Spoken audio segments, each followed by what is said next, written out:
Alright, before we get started, a quick announcement. I will be streaming today at 8 p.m. CEST or 2 p.m. EDT. If you guys want to jump in, go ahead and do so. I will be giving away a ton of skins. I have never given away that many skins in one day. There is a special event, so feel free to check out my stream at twitch.tv/DukeSloth. With that said, let's jump into the video. I know this topic is gonna piss quite a few people off, but hear me out first. I made the statement yesterday that I think Loki is not really a viable jungler. And in this video, we'll be looking into that and why I think that is so, what speaks for it, what may speak against it, and what some other players that play Loki quite a lot say about it. Let's begin with the most obvious issue. In jungle, you typically have 3 minions or 2 minions in a camp of different kinds. You need to clear all 3 minions in order for the camp to reset, so the camp will spawn again. So you have to do that every single time unless you're in an extreme rush. Loki's damage, aside of his decoy, is only single target. This means that it will take him significantly longer than some other junglers to clear camps, unless he levels his decoy.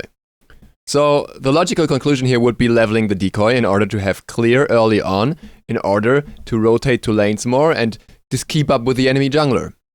However, that is not possible. If you level your decoy, then you end up not having any gank potential at all on early levels.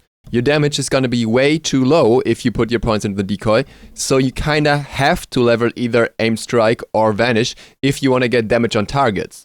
For a jungler, it's crucial to gank early, get kills early, aggress early, unless you're a late game hyper carry. Loki is not a late game hyper carry by any means. Therefore, you're stuck between two options. You level the decoy, you get your clear, and you're completely irrelevant as a jungler early, which is extremely problematic for the rest of your team, and then proceed to be an average member of the team, not a hyper carry. So all in all, your whole power or usefulness curve throughout the game goes from low to middle instead of going from low to high as it is for a hyper carry, or from high to middle as it is for a early aggression jungler. And in the end, that means you're always gonna have a weaker side compared to any other jungler that can perform better in this regard. So the other option would be going for Aimed Strike or Vanish early on for damage, which you can do, which is possible. And it's what I did in the video. This will allow you to aggress more early on, but it will significantly lower your clear. This is possible as long as your team stays ahead. You can then gank and maybe push the lead even further, but you rely very much on teammates in order to clear, because otherwise you're gonna have a problem. You don't have enough clear. Your clear will always be slow throughout the whole game unless your decoy is leveled up, which you will typically do very late in this scenario, as you otherwise lose damage against other targets again.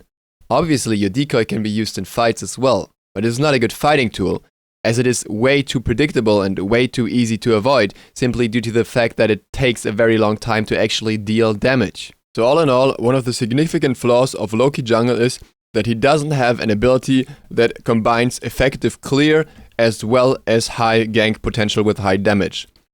Pretty much every other jungler has this. There are exceptions like Arachne, who is also not the strongest jungler at the moment, but they have other means of going around this by having even higher gank potential and stuff like that. But for example, Awilish, Thor, or Mercury all have tools that deal damage early on and allow them to clear, while being completely different gods in terms of what they do throughout the game. That brings us to point number 2, crowd control. A jungler will typically have a lot of crowd control in one of their main abilities in order to lock an enemy in place and allow the teammates to burst down that target in case of a gank. For example, Awilish has a very strong root, Thor has a strong stun and a wall, and even Nemesis has a relatively potent slow outsider for ult. Well, you could say Loki has a slow as well, right? So he's on the same level. But that's not quite the case. Loki's slow is in Aimed Strike, which is relatively problematic to apply already because you have to be in melee range. This is possible. It's not impossible to do that. It's not that hard. But other CC options often don't even have to be, or don't even require you to be that close to the target. Additionally, the slow does not scale at all. It stays on 25%. This is not a lot by any means. For comparison's sake, look at Nemesis Slice and Dice. This slow starts at 30, but you're gonna max this ability first in most cases, and the slow goes up to 50%. So you have twice the amount of slows in a single ability on Nemesis Slice and Dice compared to Loki's Aim Strike. This makes you one of the weakest junglers in regards to crowd control, and there is a workaround for that. You could build Wrath early on, which also helps you with clearing, and you get a stun in your kit. However, building Wrath will often lead to the enemy focusing you down if you can't counter, for example, a Fenrir ultimate because you don't have beats early on. So you can't just rely on being able to buy that active or that relic every single game. So that can't be an argument for him being a viable jungler, especially when the enemy jungler can always buy this active as well.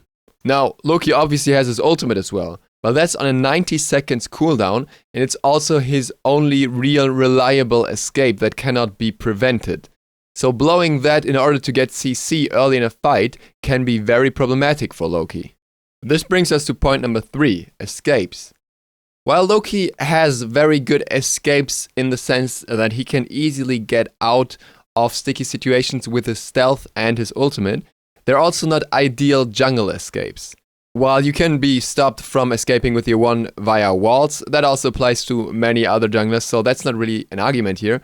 But the main problem with not having a leap escape is that you can't as easily rotate by leaping over walls, especially in dangerous situations, or if you want to try and steal a camp. This can be extremely helpful, and the only way that Loki can do that is by using his ultimate, which you typically don't want to do. You don't want to blow it up too often. And that generally translates to the same problem once again. As the ultimate is on such a long cooldown, it is not as helpful as it could be when you would have the teleport in your basic kit like Thor, who can use his hammer ever so often. Then there's the late game. Late game, Loki is mostly a split pusher or a single target burster, and that is not the ideal kind of jungler you want for late game.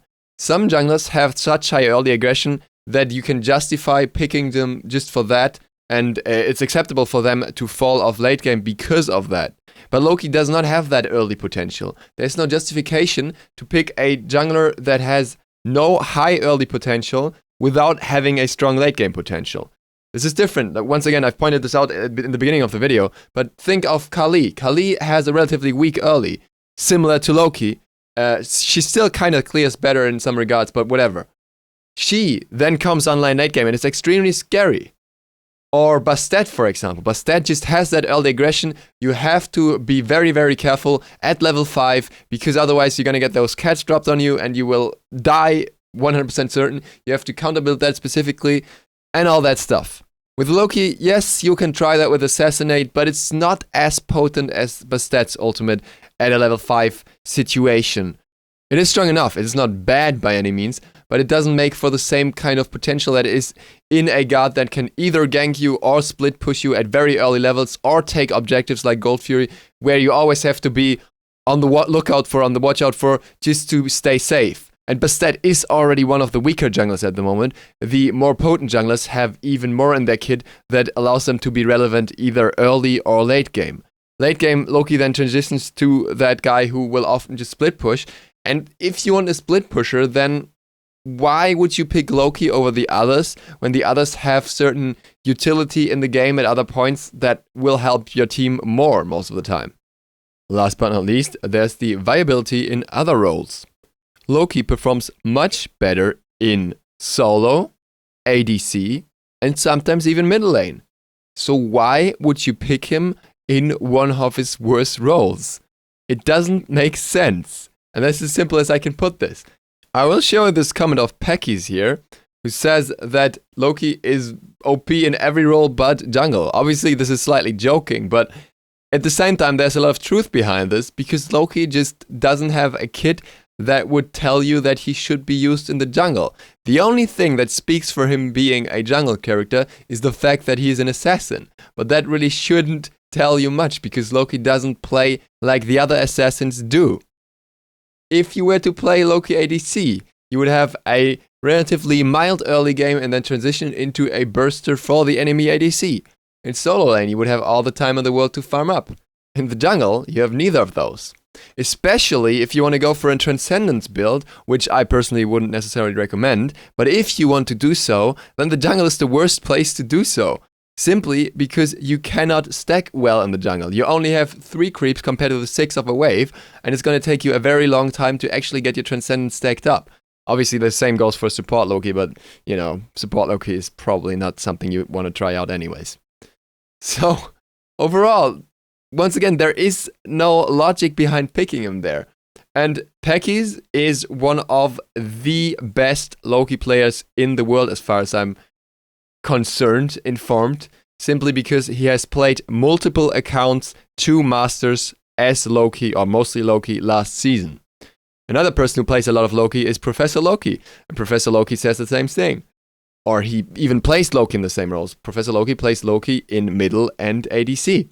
So these two players, I cannot 100% certainly say it, but it's very likely that these players know more about Loki than you and probably play Loki better than you.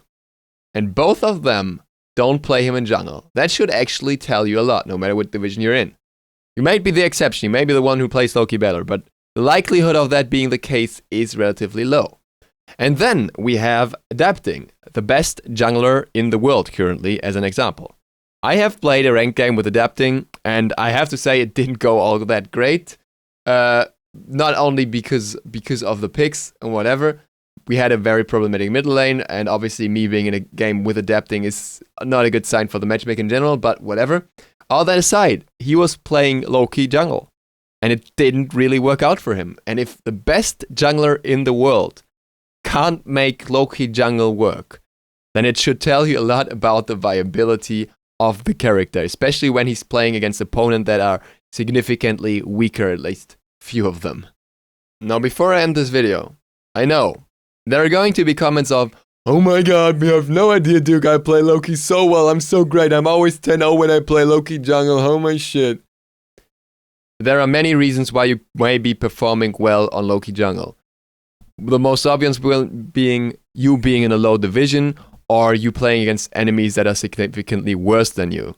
This is exactly what happened in the game that you're watching right now on the background. In this game, we were playing against enemies that were just not on the same level of play. So it was easy for me to perform with Loki, with a good coordinated team, with people that knew what they were doing. We were on voice, so it was really, really easy for me to do these steps and still perform well on a god that is not really suited for the role.